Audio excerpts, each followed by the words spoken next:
I lost 100 pounds in 5 months last year. And even though it was an insane transformation, there are so many things that I wish I knew and I wish I did differently. Normally I would be shirtless so that you guys can see the transformation, but honestly, it is cold as hell right now, so I got clothes on. But I did take some B-roll if you want to see what I look like this morning versus what I looked like last year. It was an insane transformation. I lost 100 pounds from May 2025 to October 2025. I went from 270 to 170. Since then, I've gone from like 170 to basically still staying 170, but I went from 12% body fat to 7.9, which is what I'm currently at right now. Even though my weight has stayed the same since October, I've been recomposing my body, adding more muscle, losing more fat, and just feeling fantastic. Let's get into all the things that I wish I knew when I was 20. I am a few months away from being 40 years old, and I wanted to make a video on what I wish I knew 20 years ago when I was 20. Believe it or not, I don't know if I look young, I don't know if I look old, I don't know if I look my age. Most people that I interact with in real life, when I tell them that I'm 39, almost 40, it blows their mind away. So I think I look young, or at the very least, I give off young energy. So when I look at my YouTube peers, you know, the health and wellness and fitness YouTubers who are in that 30 to 45 range, I think I look like a baby. I think I'm doing something right, but at the same time, there are so many things that I wish I did differently. So that's what today's video is gonna be all about. I got 9 things I wish I knew 20 years ago. And I wanna share it with you so that maybe you won't make the same mistakes I did. These are in no particular order of importance. These are just the things that I wish I knew. So the first thing I wanna talk about is fad dieting, or at least the trap of fad dieting. I mean, I went through all of it. A lot of people think that I was always healthy and always fit, and I just ballooned up so I can lose 100 pounds super fast and make these fake transformation videos. That is simply not true. I have been kind of a fat boy, a big boy my whole life. You know what I mean? Like, I grew up Filipino. My parents made good food. My grandma made good food. My aunties made good food. We ate rice with everything. I was always a big boy that always struggled with my weight. Sometimes I would get fit, but I'd be like fit fat. Sometimes I'd be fat fat. I've always struggled. And those fad diets are so enticing. I remember Atkins diet or carnivore diet, or, you know, vegan, vegetarian, whatever it may be. But fad diets just never work. They never work. And the crazy part about it is it makes really intuitive sense when you think about it. Your body needs all kinds of nutrients, right? The 3 important macronutrients, proteins, fats, carbs, it needs those things. And certain diets that limit or omit an entire macronutrient category, you know is not gonna be good for you, right? Like, if you do not eat any carbs when your body needs carbs, what do you think is gonna happen? Or if you don't eat any protein, what do you think is gonna happen, right? And don't get me started on limiting your fat. Fat has just like a bad connotation to the word, but the thing is fats are so important. Like, you wanna feel lethargic, you wanna mess up your hormones, you wanna weaken your libido, you wanna feel limp, don't eat fat, and you will guaranteed not feel strong, if you know what I mean. So all of the macronutrients are super important, as well as all of the vitamins and minerals that come from having a holistic diet where you're getting food from everywhere. What sucks is they provide like instant gratification, right? If you go vegetarian or vegan, or if you do a water fast, or if you just go carnivore and cut carbs out, you're gonna see results pretty fast. You're gonna see instantaneous, instant gratification results. But most of the time, it's just a lot of water weight. It's just your glycogen stores getting depleted. It's just your glucose levels dropping. It's just water. It's not really the thing that we're all trying to do right now, right? Which is burn fat. Right? That's the thing that matters. Taking a giant dump and then weighing yourself and convincing yourself that you lost 3 pounds is not actually losing 3 pounds. And you know it, right? Though these fad diets, they got me many times. I've tried pretty much every single one, and I've had some success, but ultimately I never had full lasting success because they're just not built for that. You need a complete diet from various resources. All right, number 2, which is kind of like number 1, falling for detoxing or detoxification. There's so many different things out there that promise to detox you, that you're full of toxins and this or that will detoxify you. Drinking just water with lemon, or drinking just hot water, or drinking a lot of laxatives or teas or coffees to dispel all of the toxins in your body, because the toxins is what's making you gain weight and poisoning you and all this other stuff. And it's just insane. Again, just like the first point that I was trying to make, if you just live off water and lemon juice, what do you think is gonna happen? You're definitely gonna lose weight in the beginning, but it's not the weight that we're talking about, right? It's just water weight again. And these detox things, your body naturally detoxifies. Unless you have a dysfunctioning liver or kidneys, your body's gonna detoxify itself. You don't need to pay hundreds of dollars to do this or that. You don't need to sit in a sauna and all that stuff. Just maybe eat less toxins, eat more antioxidants. That's what's gonna make you less toxic or detox to your body. Third thing I wanna talk about is I used to constantly supplement over just eating cleaner whole foods. I think a lot of us fall for this, right? Because supplements are like, it kind of feels like a magic bullet. Well, why eat a giant bowl of broccoli that you don't like when you can just take a pill that's like broccoli in a pill, or AG1 or blah, blah, blah. Like, supplements in the name itself should be a supplementation to your main diet. And the goal is, and again, I know I'm speaking from a place of privilege, right? Because some people can't afford to eat whole food. Some people can't afford to eat cleaner. Some people can't do those things. But your number 1 priority should be getting your nutrients from whole foods first, before any processed foods or before any supplementation. Supplementation should just be the thing where you want to add that in because your body is lacking from its natural diet. That was a third mistake that I was constantly making, where I would just kind of chase supplements versus looking for whole, real foods. All right, this one's a big one. The fourth thing I want to talk about is this mentality of all or nothing. That one just destroyed me all the time throughout the years. It was the reason why I could never really stick to any type of diet or exercise plan, because I had it in my mind that I had to be perfect, that everything had to be to its maximum potential. If I ended up eating a pizza that day, then the rest of the day is ruined, right? I'm just gonna pig out because why bother, right? I messed up. It's all or nothing. If I can't jog for 5 miles, then why walk for 10 minutes? It's pointless.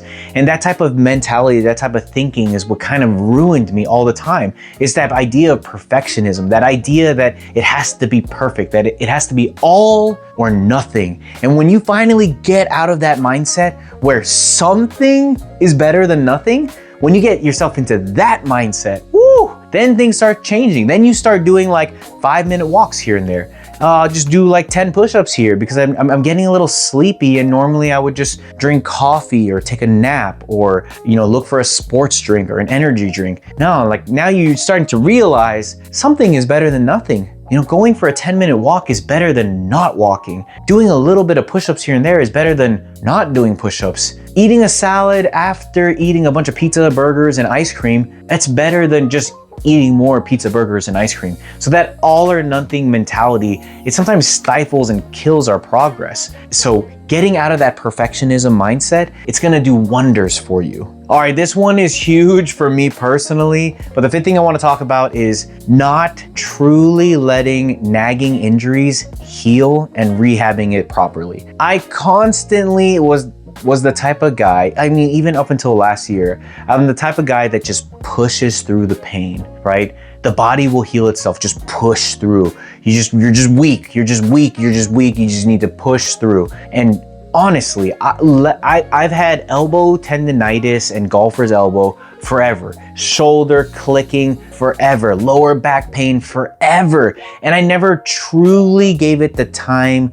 to rest, heal, and then most importantly, properly rehab it. There are times in my past where something hurt really bad, so I stopped doing something for weeks and then eventually started doing it again. But resting is just one part of the rehabilitation process. Proper rehab regimen, proper aligning muscles and fibers so that they heal properly and the scar tissue isn't this web of weakness, and then strengthening and stretching it to eventually get it stronger. Those things I just never did. At best, I rested for a couple days and then I pushed through the pain. And I did that for years, man. It took me until I'm 39 and a half years old to realize the power of rest and rehabilitation. So learn from me, let your body heal and then rehab it properly. All right, number 6. This one is again about supplementation, but blind supplementation. Like literally just, I hear something is good for you, so I start taking it without having like an actual plan to actually find and see how this is affecting me. Is there some correlation or causation to how I'm feeling? When you just blindly take supplements and not have any plan to figure out if it's working or not, you're just wasting your money, right? And I did that all the time. Like I just hear that this is good for you, so I started taking it. This is good for you, so I started taking it. And I never got blood work done to even see, am I actually magnesium deficient? Am I actually calcium deficient? Am I actually vitamin D deficient? Oh, I'm not, and yet I'm taking hundreds of dollars of these supplements every year for no reason at all. I'm just making my piss more valuable. It's just crazy. And the thing is that it took me 39 years of my life to realize that blind supplementing just because someone said is good for you is the dumbest way to do things. And taking a bunch of supplements all at the same time is also a bad way to do things, because how do you know which one is actually effective? How do you know which one is actually making you feel better or making a difference, right? If I'm having joint pain or inflammation and I take fish oil, glucosamine, calcium, vitamin D, magnesium, this and that, I take all of those all at the same time and then I start feeling better, I have no idea which one actually was the one that was making me feel better. And also, we might not really pay attention to it, but supplements can be dangerous if you're allergic to it or you have an adverse reaction to it, or if they interact with other things that you're taking, medications, other things like that. So it's actually super important to really thoroughly research and talk to your primary care physician or doctor to figure out whether or not you actually need this supplement. Would it actually help? So blind supplementing, I did it all the time. I'm much better at it now. I still like to experiment though, but I introduce supplements one at a time. I give it weeks and I really track, do I feel differently? Am I feeling better? Am I getting stronger? Is my joints feeling better? Is my muscles feeling better? Is my brain feeling better? I really truly try to track whether or not a supplement is working or not for me personally. All right, number 7, I completely overlooked the insane power of walking. Walking is insane. Like I have an extremely visible 6-pack. I'm working on an 8-pack right now. My body fat has been lower than it's ever been. And when people ask me like, what do you do for cardio? I just walk. I just walk because one, you can do it kind of forever. Like it's not that hard, especially if you do it at a pace that you can do. Like legitimately, I bought a walking treadmill years ago. I bought a standing desk years ago, all when those were trends and those were fads, and I never used them.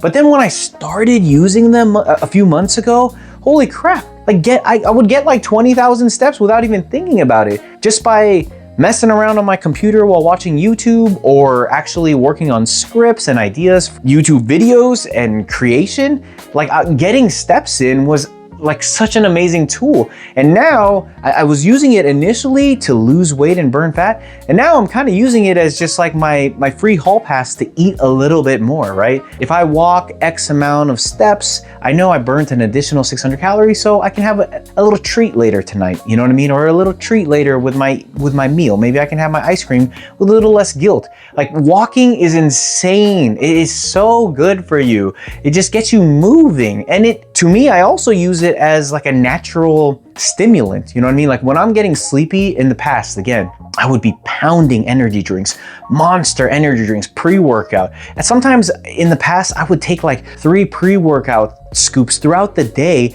and never actually even work out. That's how bad it was. I was just taking caffeine just to stay awake. Now, I'll just drop down and do a bunch of I'll do like 20 squats or 20 push-ups or take a 5 to 10 minute walk, and I'm not sleepy anymore. And not only am I not sleepy, I didn't pump my body with a bunch of processed food or caffeine. I got a natural boost of energy from just being active and getting that blood pumping.